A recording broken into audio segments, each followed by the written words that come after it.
si el panorama cambia ahí, si ve que ya empieza a llover, cambia, está oscuro hacia allá, también cambia la conducción, que nos toca como una lluvia. ¿Cuál es el principal riesgo que hay cuando llueve? ¿Usted qué cree que puede ser lo más difícil de controlar? El carro del leasing. Sí, o sea, la adherencia del carro en las llantas, en el agarre al piso, esa podría ser una. ¿Usted piensa que esa es la principal o lo más? No, y que de pronto pierde una visibilidad. De hecho, la principal es que uno pierde la visibilidad.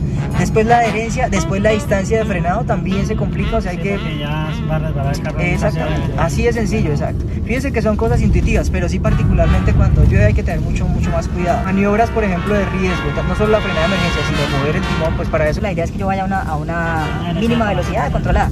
Lo mismo hay un efecto que tiene cuando llueve mucho, que es el aquaplanear, no sé si lo has escuchado.